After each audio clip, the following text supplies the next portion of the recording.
Educación y Prevención de Conductas Dañinas.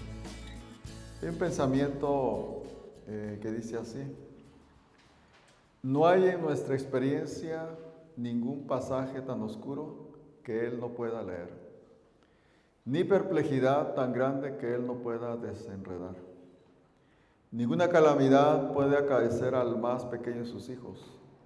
Ninguna ansiedad puede asaltar el alma, ningún gozo alegrar, ninguna oración sincera escaparse de los labios, sin que el Padre Celestial esté al tanto de ellos, sin que tome en ello un interés inmediato.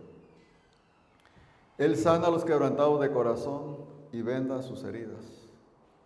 Las relaciones entre Dios y cada una de las almas son tan claras y plenas como si no hubiese otra alma por la cual hubieras dado a su Hijo amado. Siempre este pensamiento me ha gustado bastante, ¿no? Como que dice este escrito que Dios está atento de nosotros como si fuéramos la única persona que estuviese en este mundo, ¿verdad? Entonces, la paternidad nos duele. ¿Por qué? Porque como padres nos equivocamos con nuestros hijos. Y la misma paternidad también alivia puesto que existen aciertos que hemos observado en ellos. No existe una paternidad perfecta, porque no hay ningún padre perfecto. Existe una paternidad saludable, dispuesta a pedirle perdón a sus hijos, con padres renuentes a perdonarse todo el tiempo a sí mismos. La paternidad saludable busca llevarse bien con aquellas heridas, ¿de qué tipo? Invisibles, heredadas irremediablemente, porque no quiera uno, ¿los hereda a quiénes? A sus hijos. Porque la sangre que heredamos no es nada más que la que traemos al llegar al mundo. La sangre que heredamos está hecha de cosas que comimos de niños, de las palabras que nos cantaron en la cuna, de los brazos que nos cuidaron, la ropa que nos cobijó y las tormentas que otros remortaron para darnos vida. Pero sobre todo, la sangre que nos teje con las historias y los sueños de quien nos crece. Heredamos, ¿y qué? Y nos heredaron, ¿qué? Más que sangre, ¿no es cierto? Más que sangre nos heredaron. Entonces, dice Pedro en 1 Pedro 1, 18 y 19, pues ustedes saben que Dios pagó un rescate para salvarnos de la vida vacía que heredaron de sus antepasados, o sea, nuestros padres. No fue pagado con oro ni plata, los cuales pierden el valor, sino que fue con la preciosa sangre de Cristo, el Cordero de Dios, que no tiene pecado y mancha. Entonces, ¿qué heredamos de nuestros padres? ¿Qué heredamos? Una vida. Y a veces una vida sin sentido, porque ellos no sabían qué hacer con su vida, ¿no? Pero Dios, ¿qué pagó? ¿Salvamos de qué vida? De esa vida que heredamos de quiénes? De nuestros padres, ¿verdad? Entonces, hay un relato muy interesante, ¿no? Las sonámbulas. Dice, en mi ciudad natal vivía una mujer y su hija, que caminaban dormidas. Una noche, mientras el silencio envolvía el mundo, la mujer y su hija caminaron dormidas, hasta que se reunieron en el jardín, envuelto de un velo de niebla. La madre habló primero y dijo, al fin puedo decírtelo, mi enemiga, a ti que destrozaste mi juventud, que has vivido edificando tu vida en las ruinas de la mía. Tengo deseo de matarte. Luego la hija habló en esos términos. Oh mujer odiosa, egoísta y vieja, te interpones entre mi libertad y yo. Quisiera que mi vida fuera un resultado de tu propia vida marchita. Tú quisieras, ¿no? Que mi vida fuera un resultado de tu propia vida marchita. Desearía que estuvieses muerto. En aquel instante cantó el gallo y ambas mujeres despertaron. La madre dijo amablemente, ¿eres tú mi tesoro? Y la hija respondió con la misma amabilidad, sí, yo soy, querida madre. La sonámbula. Sí, porque tú en el inconsciente pues piensas cosas, ¿no? De tu madre o de tu hija, ¿no? Pero conscientemente, ¿qué pasó? Pues no las dices, ¿verdad? Solo cuando alguien pierde la razón, le dice a sus padres lo que sobrio no le dice, ¿no? El que está bien embriagado. Entonces la paternidad implica cantarse sus propias verdades. De vez en cuando hay que hacer una pausa. Contemplarse a sí mismo sin la función cotidiana. Examinar el pasado rubro tras rubro. Etapa por etapa. Baldosa por baldosa. Y no llorarse las mentiras, sino ¿qué? Cantarse ¿qué cosa? Las verdades. ¿Qué verdades necesitamos cantarnos los padres hoy? Cuando Adán había vivido 130 años, ¿qué dice? Engendró un hijo a su semejanza, conforme a su imagen. Y le puso por nombre Set. Dice, a su semejanza. ¿Y qué más? Conforme a su imagen. ¿Qué quiere decir eso? Los padres grabamos entre los hijos, ¿qué cosa? Nuestra imagen. La imagen herida que traen nuestros hijos, ¿cuál es? Es la nuestra. Nuestra imagen herida en los hijos los marca de por vida. Porque nuestros padres, desde que están en gestación, siembran semillas en nuestras mentes. Desde que están en gestación.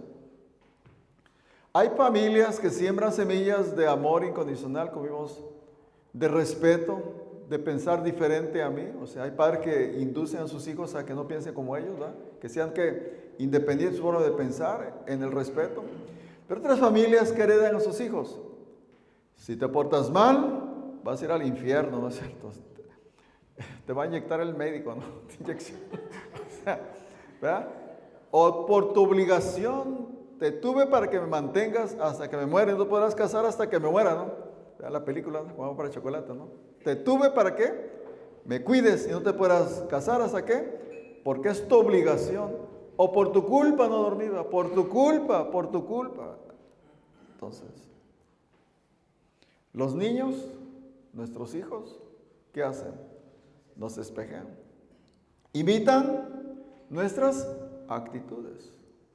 No lo que les decimos, sino aquello que hacemos y sentimos, de lo cual muchas veces no somos ¿qué cosa? Conscientes. Una vez mi hijo, cuando tenía 5 o 6 años, le dijo a mi esposa, lo que tú me estás diciendo tiene que ser igual a lo que estás haciendo, si no me pones nervioso, me estresas. A raíz de eso mi esposa come sentada con nosotros y no come parada. Porque si le dice a su hijo, cuídate, y ve que no se cuida, ¿cómo me dices que haga algo que tú no haces? O sea, me pones nervioso. Porque me dices que me cuide, pero tú no te cuidas porque no te sientas con nosotros a comer. O sea, nos espejean de cosas que hacemos que no somos ¿qué? Conscientes. Sacan a luz nuestras intenciones más ocultas. Incluso muchas veces desconocidas, ¿para quiénes? Para nosotros mismos. O sea, nos ponen en contacto con aquello que está enterrado en lo más profundo de nuestro ser. Que muchas veces quedan guardados allí por dolor, por miedo o por miedo al dolor, dándonos la oportunidad de sanar nuestras heridas y poner más luz en nuestra conciencia de cosas que uno hace sin darse cuenta. Por eso los hijos nos ponen en evidencia. Es una voz que nos trae un mensaje de nuestro interior, de nuestros ancestros, de nuestra propia infancia. Por eso uno va heredando de padres a hijos muchas tendencias. Entonces, cuando yo tengo un padre que es perfeccionista, que todo hazlo perfecto, perfecto, ¿qué heridas producen los hijos? Pues depresión, porque no puedo hacerlo también con ¿quién? Con mis padres, porque son perfectos.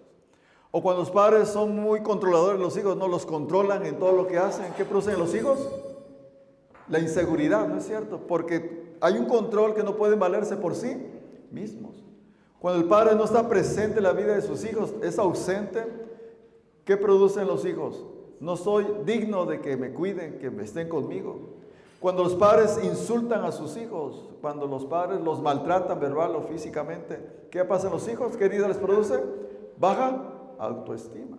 Cuando tienen alcoholismo los padres, ¿qué producen los hijos?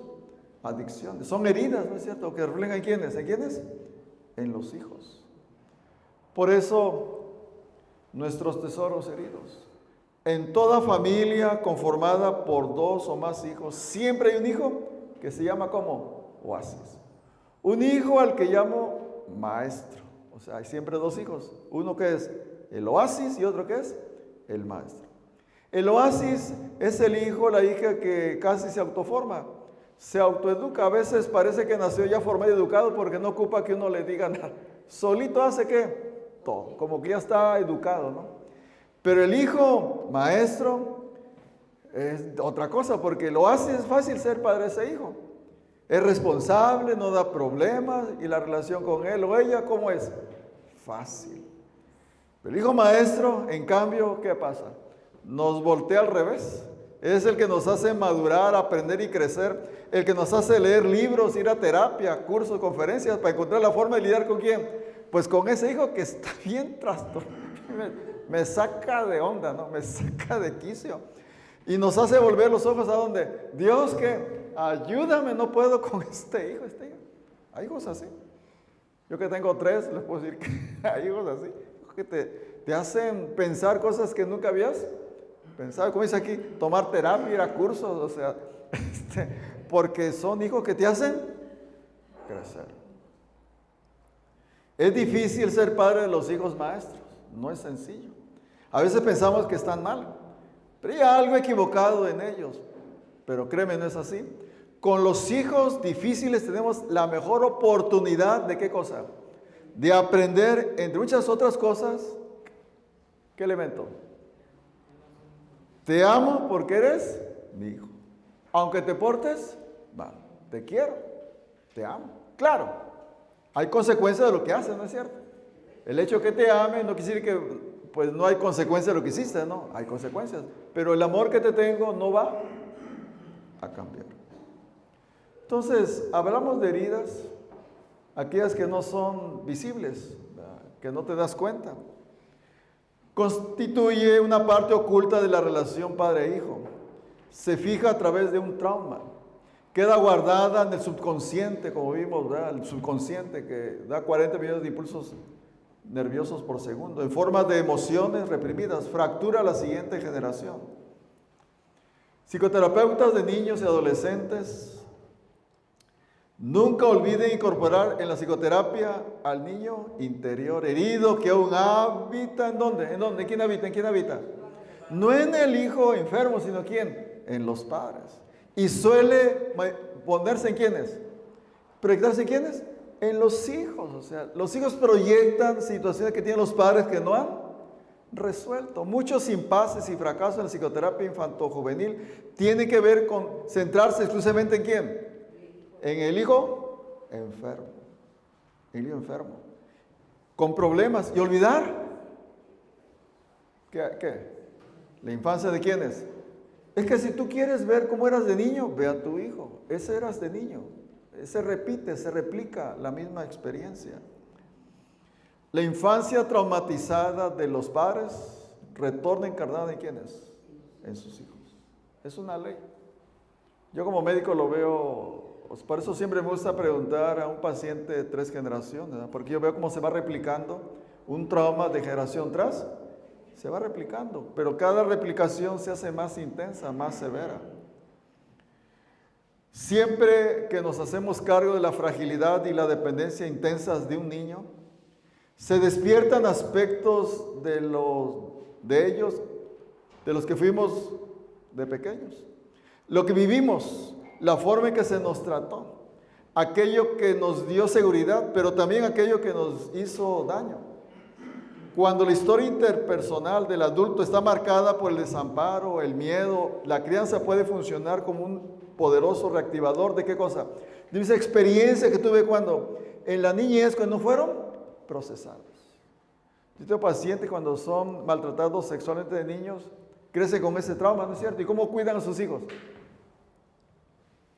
O sea, los sobreprotegen y el hijo sufre como si lo violaran, o sea, aunque no lo maltraten, porque ese dolor del padre no procesado, ¿en quién lo manifiesta? ¿En quién? En sus hijos. Por eso las heridas de los padres, fíjate, las heridas de los padres quedan en el espíritu de ¿quiénes? de los hijos. Como quedan los dedos de las alas de una mariposa furtiva. Agarras una mariposa, se escapa, pero ¿qué te deja? Una marca, ¿no es cierto? Así las heridas de los padres. Por eso en la Biblia, en el Salmos 27:10 dice, aunque mi padre y mi madre me abandonaren, tú, Señor, ¿qué? ¿Te harás cargo de mí? Entonces, por eso es necesario ser conscientes y reconocer que los traumas existen. Y los traumas duelen más cuando el que los generó, ¿quiénes son? Personas que amamos. Pero Dios, ¿qué dice ahí? ¿Se hará cargo de quién? De mí, porque me van a restaurar. Entonces, Eneas es un héroe de la mitología grecorromana, hijo del príncipe Anquises. Tras la caída de Troya, elige escapar con su padre sobre sus hombros. Diodoro cuenta que al ser tomada Troya, Eneas, tras hacerse cargo de una parte de la ciudad, con algunos rechaza a los atacantes. Y cuando los griegos dejaron libres a estos mediante pactos y concedieron a cada uno tomar cuanto pudieran de sus bienes particulares, todo lo demás, ¿qué se llevaron? Plata, oro o alguna otra suntuosidad. Pero Eneas, en cambio, tras alzar a su padre ya viejo, ¿a quién se llevó? A su padre. No cargó oro o plata, sino ¿a quién cargó? A su padre viejo sobre sus hombros. Todos llevamos como Eneas a nuestro padre sobre nuestros hombros. Padres débiles aún, su peso nos impide la marcha, pero luego se vuelve cada vez más liviano y advertimos que ha muerto. Entonces lo abandonamos y trepamos a los hombros de ¿quiénes? De nuestros propios hijos, ¿no? Para que carguen con nosotros. O sea, si yo como padre cargué con mi padre y lo cuidé, ¿qué harán mis hijos? Cargan conmigo. Pero si yo como padre mando a mi padre a un asilo, ¿qué harán mis hijos? Al asilo también. O sea, es que es así. O sea, cuando yo decido cargar a mi padre y cuidarlo hasta que muere, entonces mis hijos, ¿qué van a hacer? Pues lo mismo que yo, me van a cargar. Por eso, cuando un niño es abandonado por sus padres, ¿no? Adopta mentiras como creencias, ¿no? Yo estorbo por ser niño, por eso mi padre me abandonó. No me merezco un padre, por eso mi padre desapareció. Es mejor que nunca asumir el rol de ser padre. Si no puedo evitar, tengo que abandonarlo cuanto antes. Por eso, ¿cómo luce un hogar sin padre? Dice el niño, mi papá no volverá porque se murió. Papá se divorció también de mí, no solo de mamá. Papá se marchó a trabajar lejos de casa, no ha vuelto. A papá lo perdimos, él nos abandonó por otra mujer. Papá trabaja donde vivimos, pero él no se acerca, no comparte, no me hace sentir que yo le importo. Eso es como vive un niño sin su padre. Entonces, ¿qué produce en el niño? Emociones reprimidas de un niño que está como abandonado por su padre. Ya sea que esté presente, pero no está como presente en la vida de quién. No juega con él, no interacciona con él. Entonces, ¿qué produce en el hijo? Dolor, frustración, resentimiento, desconfianza y ¿qué? Y miedo. Existe una herida fundamental que se transmite de generación en generación y que hemos heredado de nuestros padres y de la familia. Si observamos el planeta a nuestro alrededor, ¿acaso no tenemos la sensación de que los humanos experimentan y propagan las mismas heridas amorosas a través de los siglos? Heridas, estas se denominan como abandono, traición, rechazo, humillación, no reconocimiento, maltrato bajo todas sus formas, injusticia, que va de ¿qué pasó? De generación tras generación.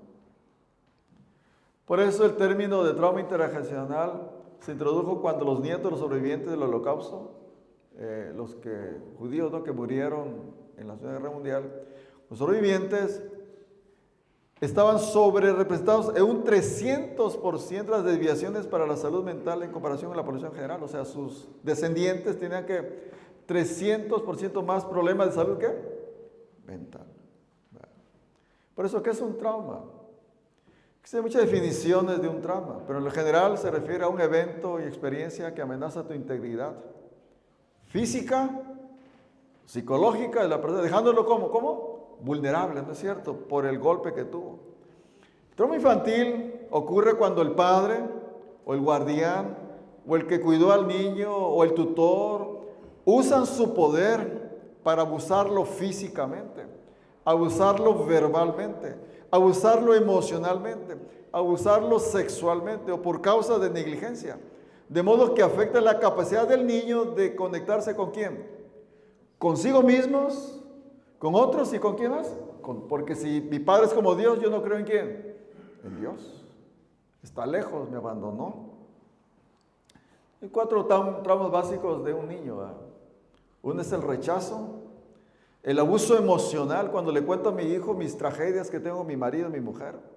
El abuso físico a un hijo, ¿no es cierto? Y el abuso sexual, como lo trato como si fuera mi pareja, ¿no es cierto? Aunque no es mi pareja.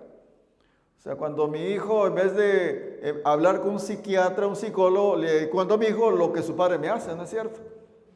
Pues en vez de contarle a mi psiquiatra, le cuento a mi hija lo que su madre me hace a mí, ¿no? O sea, lo cargo con mis problemas que yo tengo, ¿no es cierto? Abuso emocional. Entonces, cuando un niño se traumatiza, ¿no? ¿Qué le hace al niño? Se queda en una etapa, ¿cómo? Infantil. No se desarrolla emocionalmente, no pasa de niño, adolescente a adulto. Se queda, ¿qué? En un proceso de niño infantil. Baja autoestima, piensa que no vale nada y limita su capacidad para adquirir destrezas sociales, se hace antisocial, se encierra, como en Japón hay 1 millón de jóvenes que se encierran en un cuarto y nunca salen hasta que se mueren. Ahí viven. Cuando los padres se mueren, pues muchos se han muerto, porque ya no tienen quien los mantenga. Entonces, independientemente del tipo de maltrato que un niño tuvo, o trauma que tuvo de niño, hay 3 cosas muy básicas en una persona de adulto. Número 1, su autoestima está tan baja que no tiene tiempo ¿para qué? ¿Para qué? Para cuidarse. Porque vale más su carro, su casa, su trabajo, sus cosas que ¿quién? Por eso, tiempo para mí, ¿qué pasó? ¿Tengo tiempo? No. Ni para sentarme a comer, salir a caminar, acostarme a dormir, porque eso no es importante, porque yo valgo, ¿qué valgo? Poco. Como valgo poco, puedo estar sin cuidarme. Baja, ¿o qué? Autoestima. Invierto más en un plasma, una televisión de 40,000 pesos, ¿verdad? Que invertir en qué cosa? En mi salud, porque yo ¿qué? Pues yo no valgo y regateo mi salud, ¿no? Hay un descuento de mi salud, pero ese carrazo, pues, ¿verdad? Porque yo valgo poco, vale más lo que hago. Me siento indigno, no merezco algo bueno, me siento inadecuado, me siento que no me quieren. Y enojo reprimido, y el enojo reprimido, ¿dónde se nota? ¿Dónde se nota? Aquí en el cuello, en la quijada, en los hombros, la espalda. Ahí se nota todo el enojo que tengo, pero no lo puedo, ¿qué? Sacar. Se hizo un estudio en Estados Unidos y participaron 17,000 personas. 5% eran blancos, 11% hispanos, 7% asiáticos, 5% afroamericanos y 2% otras etnias. 50% eran mujeres, 46% eran hombres. Y empezaron a estudiarlos desde el 1995 al 97 y la investigación sigue todavía en curso hasta la fecha, sigue en curso esta investigación.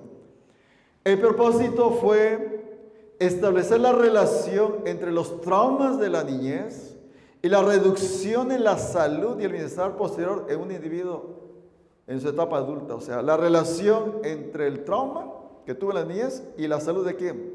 De la persona. Entonces, son situaciones que el niño sufre antes de que cumpla el niño 18 años. Experiencias adversas en la niñez antes del niño cumpla ¿cuántos? 18 años. Entonces, ¿qué encontraron? Cuando en el hogar hubo abuso físico, maltrato físico, o hubo abuso emocional del hijo, ¿no es cierto? Porque hay padres que ven en sus hijos la solución de sus problemas, la solución de sus dificultades, o sea, abuso ¿qué? Emocional, o abuso sexual, o cuando hubo negligencia en el cuidado de mis hijos, no física o negligencia emocional, o cuando la madre o el padre tiene un problema emocional, depresión, un problema mental, o estaban en la cárcel, o la madre era tratada con violencia, o usaban sustancias prohibidas, o los padres se divorciaron antes de que el niño cumpliera ¿cuántos años? 18. Cuando los padres se divorcian antes que el hijo cumple 18 años, ¿qué efectos producían en quiénes? Son 10 traumas, son 10 traumas. Entonces, encontraron lo siguiente. ¿Tuviste abuso físico, abuso sexual, abuso emocional, negligencia física, emocional, o la madre trata con violencia, o usaban alcohol o drogas, o alguien está enfermo de la mente, o se separaron, divorciaron tus padres, o alguien estuvo en casa? O sea, de esas 10 preguntas. Entonces encontraron, cuando había esos elementos, ¿qué conductas tenían? No me gusta hacer ejercicio, fumar, tomar alcohol, usar drogas y no tener un trabajo estable. ¿Y qué problemas de salud tienen personas que tuvieron esos tipos de traumas? Obesidad mórbida, severa, diabetes, depresión, intentos suicidas, enfermedades transmitidas sexualmente, infartos al miocardio, el cáncer, derrames cerebrales, stroke, enfermedades obstructivas crónicas y osteoporosis que te quiebran los huesos. Esos problemas tienen relación con traumas ¿en dónde? En la niñez. Entonces, si un niño tiene 4 de esos o más, tendrá 10 veces más probabilidad de inyectarse drogas al crecer, 7.4 veces probabilidad de convertirse en alcohólico, 12.2% más de intentar suicidarse, 2 veces más de tener un ataque al corazón, 2.4 más de sufrir un derrame cerebral y 1 punto más de sufrir un cáncer. Entonces, cuando un hijo vive en un hogar donde la madre es maltratada, la posibilidad de que use alcohol es más que alta. Si tiene una, es 5%. Si tiene 2, 25%. Pero si tiene más del 40%. O sea, por eso, cuando el niño vive, ¿no?, experiencias adversas en la niñez, ¿verdad? Entre más factor de riesgo tiene, más de 4 o 5, el riesgo de fumar es más alto. Cuando el hijo tuvo experiencias adversas más de 4, el riesgo de ser alcohólico aumenta más del 16%. Cuando el hijo tuvo entre más experiencias adversas tiene en la niñez, más riesgo de ¿qué? De meterse drogas intravenosas. Entre más puntuación de elementos de riesgo en la niñez, más riesgo de caer ¿cómo? En depresión. Más mujeres que hombres.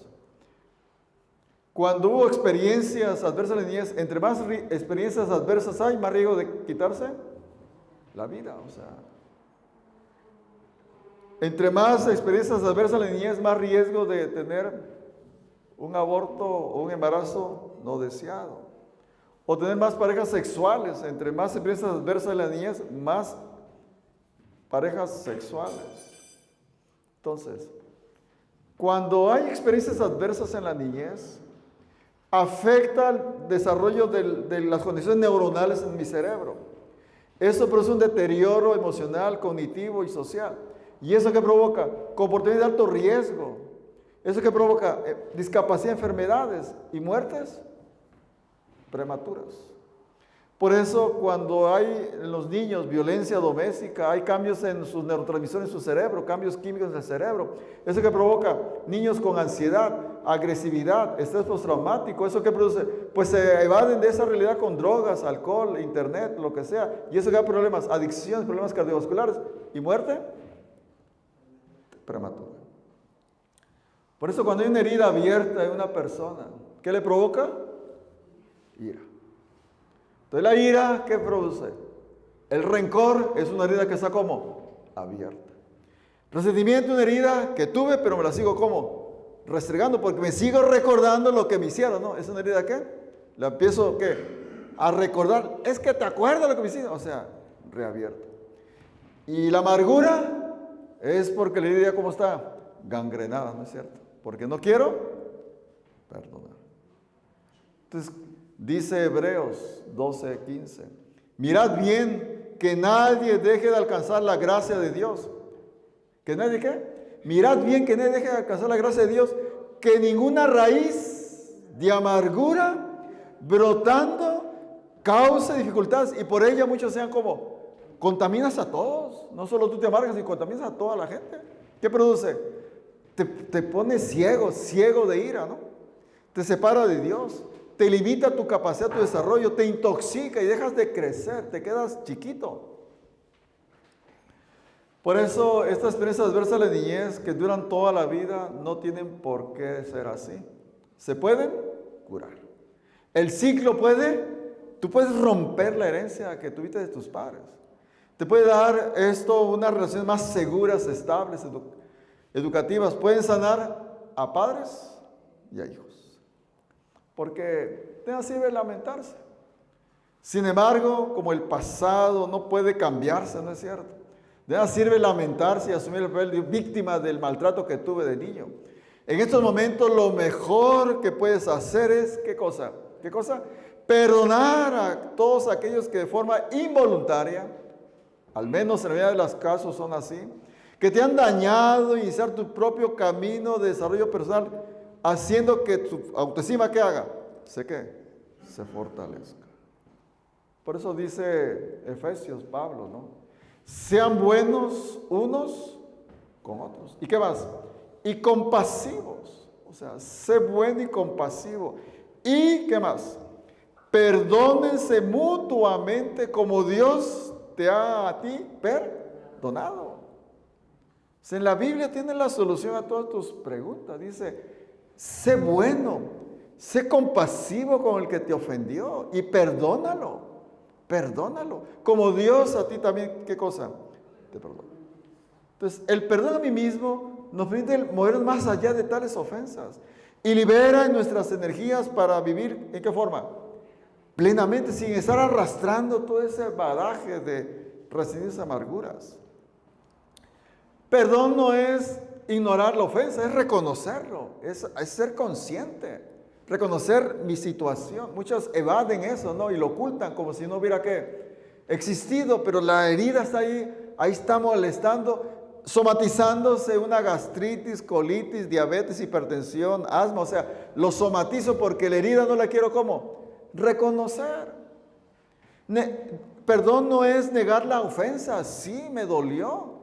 Ni tampoco vivir la importancia de lo que me sucedió. Ni tampoco excusar al ofensor. Es que estaba nervioso. Pues no hay excusa para el maltrato. No tiene excusa. Ni tener al ofensor como rehén de lo que me hizo, ¿no es cierto? Para que expíe la culpa del pecado cometido. Por ello, dice Santiago, confesaos, o sea, confesaos vuestras ofensas y faltas, unos, confiesa, habla, orad unos por otros para que seáis, ¿qué cosa? ¿Por qué las personas no logran sanar de su cáncer, de su asma, de su artritis, de su diabetes? ¿Por qué no logran sanar? Porque no sanan, ¿qué cosa dijimos? La mente. ¿Y la mente por qué está perturbada?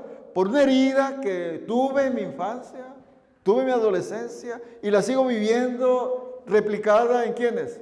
En mis hijos. Porque me recuerdan, ¿verdad? Me recuerdan. Por eso a veces cuando veo un hijo que es como yo, me produce más escozor, ¿no? Porque es igual que yo, o sea, me produce más, porque es igual que yo y chocamos, ¿no es cierto? Porque somos iguales. Entonces el perdón tiene dos facetas. Una es muy fácil entenderla, que no es bueno desquitarse, no soy el vengador anónimo, no, desquitarse del ofensor y vengarme. Dice la Biblia, ¿no? No os venguéis vosotros mismos, amados míos, antes de dar lugar a la ira de Dios, porque Dios está, ¿qué cosa? Mía es o sea, déjamelo a mí, tú no te metas, déjamelo a mí. Yo lo aprendí esto de muy pequeño, mi padre siempre me enseñó, nunca te desquites del que te hace mal, déjaselo a quién, a Dios. Y lo he visto en paso mis años, todos los que me han fastidiado la vida, a mi familia, ¿cómo han acabado? Mal. O sea, una vez huimos de Pijillá, Panchiapa, porque mi padre lo querían matar, ¿verdad? Porque le quitaron un rancho muy grande. Mi madre dijo, pues en vez de perder la vida, mejor perder ¿qué cosa? el rancho, ¿no? Un rancho muy grande. Y este hombre, ¿verdad? Al tiempo supimos que persiguiendo a un hombre que lo quería matar en el tren, saltó de un vagón a otro vagón, se cayó en medio del tren y le pasó el tren ¿qué? ¿Y acabó qué? Acabó su vida. O sea, por eso yo he aprendido, los que te hacen daño, déjalos sobre aquí. Y Dios se encarga de tus. Eso es fácil entenderlo.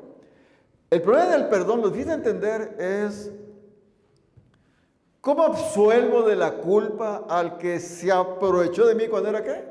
Niño. ¿Cómo absuelvo de la culpa al que se aprovechó de mi ignorancia, de mi fragilidad, de mi necesidad, abusó de mí? ¿Cómo lo absuelvo? Eso es difícil de entender, ¿no es cierto? Y aceptar. Por eso Mateo dice, perdona nuestras deudas, ¿cómo qué? Como también nosotros perdonamos a ¿quiénes? A nuestros deudores. Entonces, para poder perdonar realmente a una persona, ¿qué tengo que hacer? Confrontar. Si no, no lo puedes perdonar. Si tú no confrontas a tu ofensor, no lo puedes perdonar. Miren, cuando muere alguien, si tú no ves el cadáver y que lo entierran, tu mente dice, no sea muerto. Mucha gente desaparecida, la familia, ¿cómo está? Con incertidumbre porque no sabe si ya se murió y está con esa ansiedad, es cierto, de una paciente que sus esposos desaparecieron hace muchos años. A los años la señora se volvió a casar y dice, pero cuando me levanto me despierto con la preocupación. ¿Y qué tal si está ya tocando la puerta? Ya estoy casado otra vez, ¿no? O sea, porque no tuvo evidencia que su esposo, ¿cómo? Se murió. Entonces, cuando me divorcio, para que me diga, me divorcié, ¿qué tengo que hacer? Yo tuve un paciente que aunque ya tenía 5 años divorciado, miraba en la noche la foto de la boda, película de la boda, todo de la boda. Óigame, ya queme todo, ya se casó su exmujer, ya se vuelve a casar, ya queme todo, eso ya se acabó. Para el perdón es igual. Fíjate lo que dice la Biblia. Si tu padre, si tu madre, si tu esposo, si tu esposa, si tus hijos, si X persona te ofendió, te agredió, pecó contra ti, ¿qué tienes que hacer? Dice la Biblia. ¿Qué tienes que hacer? Dice la Biblia. Ve con esa persona y ¿qué tienes que hacer? Dile lo que te hizo. Díceselo. Porque si no le dice lo que le perdonas, tu mente ¿qué dice? No lo has perdonado. Así es nuestra mente, ¿sabes? En la mente, si tú le dices a alguien lo que le vas a perdonar, tu mente dice, no lo has ¿qué? Perdonado. Por eso dice la Biblia, cuando yo cometo un pecado, tengo que confesarle a ¿quién? A Dios. No decir a Dios, Dios, perdona mis pecados de 2015 al 2020 en descuento y en paquete. ¿Así Dios perdona? No, tengo que ser ¿qué? Específico a lo que yo quiero que Dios me perdone, porque Dios desconoce lo que dice, lo desconoce. Entonces, ¿por qué pide que sea específico? ¿Por qué? Para que descanse ¿qué cosa? Mi mente, que Dios me ha perdonado. Cuando alguien te ofende, te hizo un daño, para que tu mente diga, lo perdonaste, tienes que decirle lo que le vas a. Dice, muéstrale, ¿qué cosa? Lo que te hizo, su falta. Dile lo que te hizo, para que tu mente procese que lo has. Pero ¿cómo lo haces? ¿En Face? ¿Live? Entre tú y él. Es algo privado, entre tú y él solo. Para que tu mente diga, ya lo perdoné. El confrontar con el que me ofendió no es vengarme, no es castigarlo, no es humillarlo, no es cargar mi coraje que les tengo. Era algo positivo de ellos, no es que reconozcan su error, ni mucho menos. Ese no es el objetivo de hablar con una persona, que cambie su actitud. El objetivo es el miedo que les tengo, decirle mi verdad y determinar qué relación llevaré contigo de aquí en adelante. ¿Y qué más? Y te perdono. Todos tenemos que hacer eso. Yo con mi padre lo hice hace un tiempo. La carta que tú le hablas, le dices, esto es lo que hiciste. Así me sentí en ese entonces cuando hiciste eso. Así me sentí. Así eso afectó mi vida. Esto es lo que haré de aquí en adelante. ¿Y qué más? Y te perdono. Porque mi padre, como yo tampoco, somos seres que perfectos. Cometemos muchos errores, ¿verdad? Y mi padre, pues yo lo amo, lo quiero, ¿verdad? Pero tuve que hablar con él, ¿no es cierto? Decirle, esto es lo que hiciste. No era tu intención, pero es lo que sucedió. Yo así me sentí, ¿verdad? Y así me afectó. ¿Por qué me afectó? Porque me sacrifiqué, ¿por quiénes? Por mis hermanos. Era el padre de ellos, ¿no es cierto? Para que mi padre pudiera trabajar y pudiera hacer todo lo que hace, pues alguien tenía que ocuparse de la familia, ¿no? ¿Quién era? Pues yo, ¿verdad? O sea, así me sentí. Y eso lo quería aquí en lo sucesivo. Ya no voy a ser el padre de quiénes, de ellos. Cada quien a ver cómo le hace. Porque yo no voy a ser el encargado. Es que cuando me muera ahí te encargo a fulano. Pues aunque me lo encargue, si no aprovechó, pues su problema. O sea, ese no es mi problema. O sea, es lo que yo haré de qué. De aquí adelante ya no seré el padre de quiénes. De nadie. Por eso ahora cuando va a contar el problema de sus hijos, solo le digo, voy a orar por usted. ¿Y qué va a hacer? Pues ya nada. Porque cuando he hecho algo, ¿quién sale crucificado? Pues yo. Y pues ya estuvo bueno, ¿no? O sea, esto es lo que haré de aquí en lo sucesivo. ¿Y qué más? Y te perdono. Es algo que todos tenemos que hacer. Porque nadie tuvo un padre perfecto. Y mis hijos algún día lo tendrán que hacer conmigo si quieren superar sus traumas, ¿no? Si no, pues que queden traumados, ¿no? O sea, es decisión de ellos. O sea, es tu decisión, no es mi decisión. Yo no puedo obligarlos, yo no puedo forzarlos. Es decisión de cada uno porque es su propia y mi propia ¿qué? ¿Sabes? Si quedo bien traumado en mi vida y lamentándome en mi vida y mi pasado y echándole culpa a mis padres y a mi tragedia, por eso estoy sufriendo y mira lo que... O sea, yo puedo vivir toda la vida así amargándome la vida, ¿no es cierto? Como ese hombre en la India, ¿no? Que demandó a sus padres, les puso una demanda. Porque dice que sus padres no pidieron permiso para nacer. No pidieron permiso para nacer y nació. Y pues cuando no quería nacer, pues ahora lo demanda. O sea, pues no, o sea, pues eso es un ridículo. O sea, entonces, el punto es eso, ¿no? Yo decido, ¿no? Si vivo traumatizado toda mi vida, yo lo decido. O si decido confrontar mi situación y ¿qué? Te perdono. No me debes nada. Y te puedo amar y abrazar como hubiera sido un buen padre, una buena madre, un buen esposo. Te amo. Mi madre lo hice, como murió hace muchos años, pues ahí en su tumba, ¿no? Y una carta y la quemé. Esto, pues sí, ¿verdad? Porque ella no tuvo la culpa, ¿no? ¿De apoyarse en quién? Pues en mí, ¿no es cierto? O sea, son situaciones que van pasando, pero yo tengo que desahogarlo y perdonar para no repetir, ¿qué cosa? El patrón.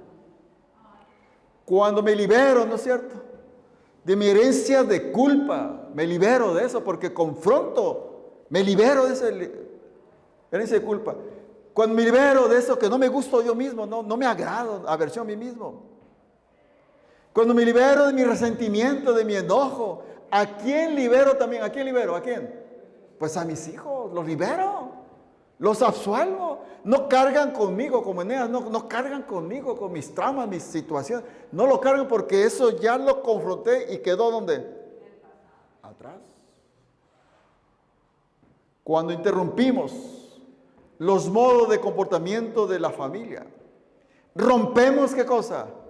El ciclo que viene de generación tras generación. Lo rompes. Aquí se acabó la herencia que tuve de mis padres. Aquí terminó.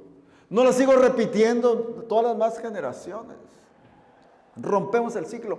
Hacemos a nuestros hijos un don inapreciable. Y a los hijos de ellos y a los que me dan después, ¿qué estoy moldeando? El futuro de mi familia. Lo estoy moldeando porque les doy otro modelaje. Otro modelaje. Por eso yo puedo decir como Pablo, ¿no?